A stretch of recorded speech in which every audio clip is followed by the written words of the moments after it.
I was first introduced to the idea of service from my parents and through my church. I was not taught to use service as a way to make yourself feel better or something you do for those you pity.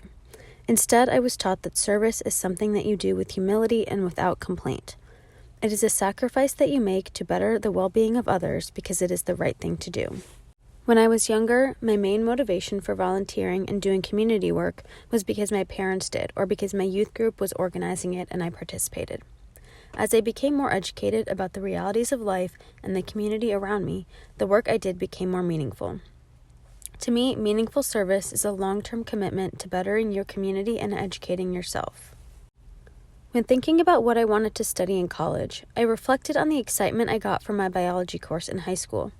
This was the first time I became interested in science and became eager to learn about the human body. After taking more elective science courses in high school, I knew I was interested in pursuing a career in medicine, and so I applied to be a biology major in the College of Biological Sciences. I would say that my education and educational goals have informed my community work path and throughout college. Although my initial motivations for doing community work were for resume building, quickly after enrolling in the CESP program, I realized that community work was so much more than that. Through the program, I learned more about diversity, equity, and inclusion, as well as expanded my knowledge on topics such as the social determinants of health and the housing crisis. As I started college and found a community of people that shared similar values as I did, I found myself gravitating towards more specific types of volunteering and community work. I was mostly seeking opportunities suited for pre-med students. Throughout my various areas of community work, I have noticed the theme that my work is connected to overlooked groups of people within many facets of society. One of my first volunteer opportunities in college was being a researcher on a rare disease bioinformatics research project. Through this volunteer position, I learned about the barriers to care for patients with rare diseases, and I had the opportunity to connect with patients, patient advocates, physicians, and researchers. My work on this project inspired me to start a chapter of NORD Students for Rare at the University of Minnesota. NORD stands for the National Organization for Rare Disorders and is a nonprofit and is the leading rare disease patient advocacy group in the United States. The student group is focused on promoting education, advocacy, and awareness of rare diseases and the healthcare disparities within the rare disease community. Through this group, I have made connections with so many students who are just as passionate about changing the way the healthcare system views rare diseases. Following the theme of healthcare-focused community work, I started volunteering at the Ronald McDonald House in their extended day after-school program. This opportunity quickly became something I looked forward to every week and was a place for me to leave my own worries behind to focus on the kids there. One of my most meaningful experiences as a volunteer at the Ronald McDonald House was helping a patient's sibling write a letter to her sibling's doctor.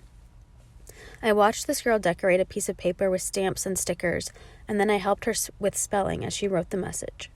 She thanked her sister's doctor for saving her sister's life and wrote a list of things she was grateful that she would be able to do with her sister in the future. She wrote about teaching her sister to ride a bike, braiding her sister's hair, and watching her sister grow up. This moment was foundational in shaping how I view my volunteer work at the Ronald McDonald House and what my hopes were for the future. I realized how much a child's illness impacted the child's siblings, and if not for this volunteer position, I would never have realized that.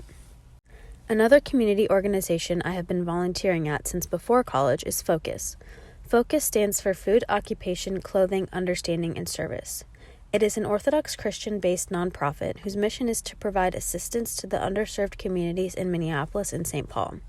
Some of the main things I've done while volunteering at FOCUS are helping them with their monthly food drives, serving free meals, and packing lunches for local schools to hand out to their students. One strength I have learned about myself throughout my community work is that I am a good listener.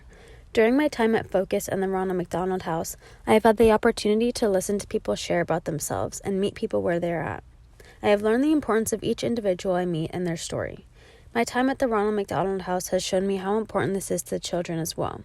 I have seen that especially the young siblings of patients are scared, out of the loop, and can receive less attention from their parents. So being able to spend time with them and give them all my energy and attention is something very important.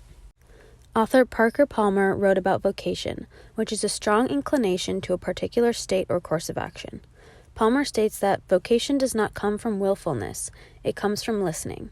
I must listen to my life and try to understand what it is truly about, quite apart from what I would like it to be about, or my life will never represent anything real in the world, no matter how earnest my intentions.